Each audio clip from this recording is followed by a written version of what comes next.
bit of a breeze this morning, so that was a bonus. Is that what the fall feels like here? Yeah. How's it going? What we got? So we announced the decision on QB1. How did you guys come up to that, just decision of making Baker Mayfield the starting quarterback? Yeah, lots of positives for both guys looking at it. And then thinking about what Baker's been able to do, a little bit there in the middle of camp, Kyle showed he's the real deal. And Baker felt the heat, and had a couple of days where it wasn't quite sharp.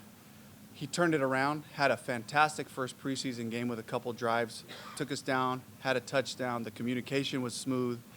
And then he just kind of settled right in for that following week, leading up to the Jets, showing up in that practice and just really like a good feeling of like we're settled here with this guy. Everything felt like it was running smoothly. And then Kyle played fantastic in the game, so it really made it challenging. And we're just kind of fortunate, going into the thing that we didn't just name a starter going into it without giving Kyle a chance to show what he could do, because I think he earned a lot of respect in the locker room, on the coaching staff, in the fan base for Bucs fans out there to see Kyle's real. He's the real deal. And I couldn't feel any better about our quarterback situation going into week one. You've got to call 2 preseason games now. As an offensive coordinator, are you feeling more comfortable? Do you feel in a groove, or how's that been for you? Yeah, it's been a little choppy. First week, so the receiver that you have on your belt, there's a button on the side, and there's a button on the top that allows you to just talk to the staff. So I pressed that one a couple times, and Bake's got his arms out like this, and I was like, oh shoot, other one. So I had to get used to just kind of the mechanics, the mechanism of calling it. But as far as calling the plays go, just had a lot of good mentors. They're like, hey, don't overthink it. Call the next one. You liked all these plays going into it. You've repped it. The guys know what they're doing. Just call the next one. And I'm getting a lot of great feedback from upstairs. Joe Gilbert right away is telling me what they're doing defensively. David Rye giving me coverages. Jeff Kessel, left hash, 2nd and 3. In between series, Jordan Somerville's telling me, hey, this is what you're doing on first play of drive. This is what you're doing on earn first. Might want to mix up this tendency there. So I got a bunch of help, so I feel really covered. Feel really good about that and starting to settle in more. The 2-minute drive stuff it's really fun, but it's hard. Trying to keep an eye on the clock, take information, and then make those plays. So, Dave, after 2 years, so little was known about Kyle because he got so few reps even out here. But from what you've seen, what you're telling us, you believe if needed, he could perform at a winning level in this league. Oh, absolutely. And the cool part about us is we got all the film, so we get to watch all the quarterbacks that are playing in the preseason, whether they're playing the starters for a few series or backups for a few series. And if you watch Kyle's film and you throw on any of the games across the league, you'll see this is a real talent. This is a real starting level talent at quarterback. And just, he just has calm in the pocket. He's accurate. And he just stays cool throughout the whole thing, good or bad series. He's right back on it. So pretty cool. Sorry, Coach. Yeah. How do you think, just in general, all the players are taking to this new offense? Do you feel like it's in a good spot as we get closer and closer to the regular season? Are they grasping the concept and everything? Yeah, they're excited about it. They're really excited to get back to practice because we don't get to really show everything that we're doing in a preseason game. It's about just having plays we can execute to see who can block, who can make yards after the catch or with the ball in their hands, who's going to make the plays down the field. So trying to evaluate talent, keeping the plan a little bit more simple has been the goal. But the guys are really excited about the full complement of what we're doing, especially because it all starts with the run game. And so the big guys up front are really, really fired up about it. Dave, with your running backs, last year their yards after contact just weren't good. Yeah.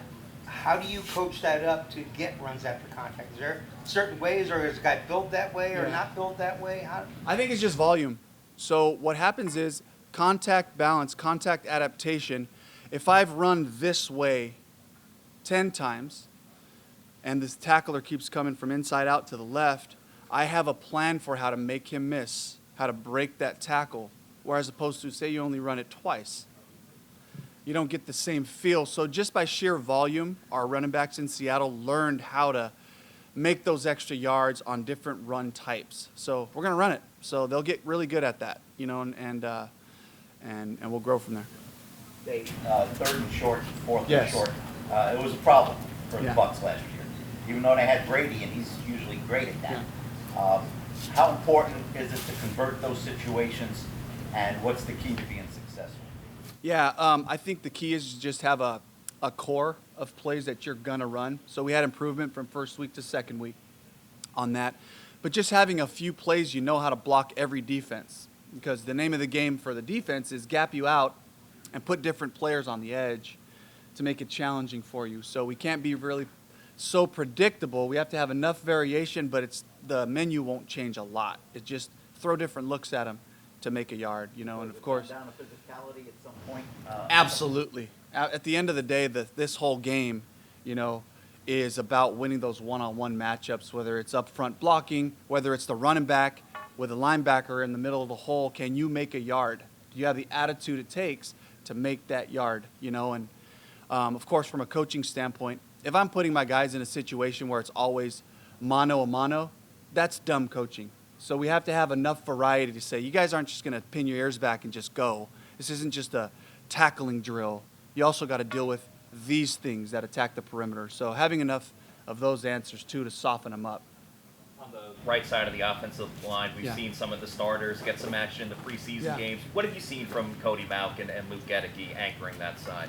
I mean, you just see a really athletic, aggressive side of our offensive line. You know, they're both, you know, in the 300s. You know, Cody's obviously lighter than Luke, but just the athleticism they bring, their ability to adjust when the defensive line moves, and just like they're just nasty on that side, you know, and so I'm excited about that side being the athletic side, and then I got this massive left side with Tristan and Filer, you know, and Hainsey is kind of like the brains that kind of holds it all together, you know, right now. So. Coach, Yeah. at the beginning of practice, you and the quarterback seem to be playing some sort of game where they Yeah. punted and then kicked on the ground and then threw it towards the pylon. Can you kind of explain what that was all about? Oh, it's front pin golf, so it's pump, pass, kick, and then whoever wins the week before, you get to choose the order, but you only get one of each. So today it was punt, kick, pass. Baker won again. So Did Baker apparently won every iteration? So no, just the last two. Thad won before that, and then I think I snuck a win in there somewhere.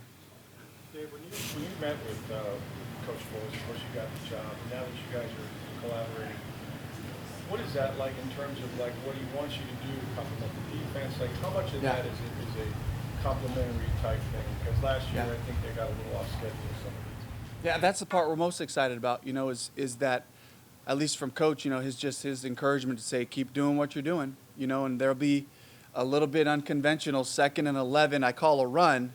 We gained 7 on it. We're in a decent third down. He was like, that's good football. You know, he just encourages me throughout the thing and feeds me those little, you know, or hey, you could do this or this here, you know, end of half, end of game type of thing. So it's been really cool to talk that way. And you know, we'll obviously have to continue to grow, you know, eat one game at a time. But I'm excited about working for him and that support I'm getting for how we're trying to play offense.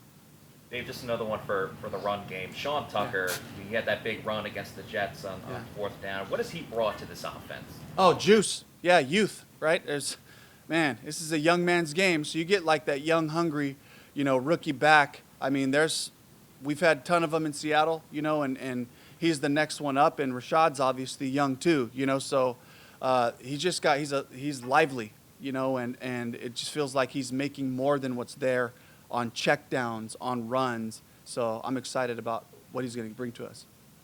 More surprised by how many Mayfield skeptics there seems to be out there nationally. I don't know if you read that kind of stuff, but I don't. Not a lot.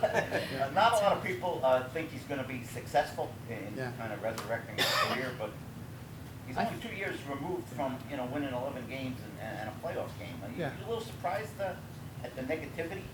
You know, I think it's merited to some extent, just having been bounced around a couple times. You know, whatever the circumstances were, it's real.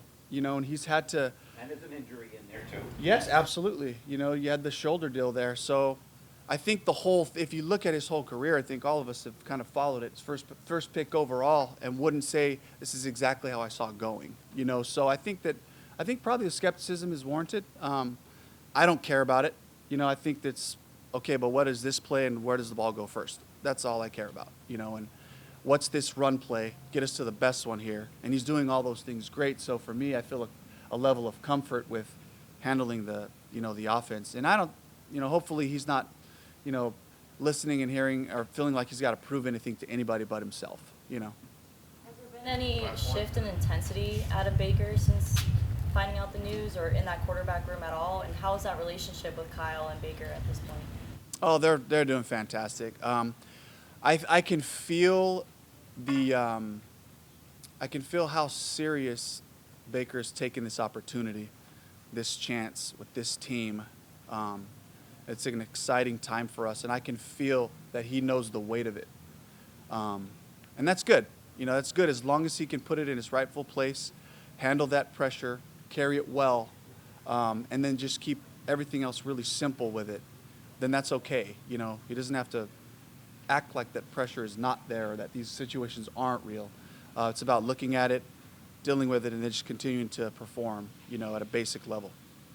Okay, thank you. Yep. Yeah, you got it. Thank you all.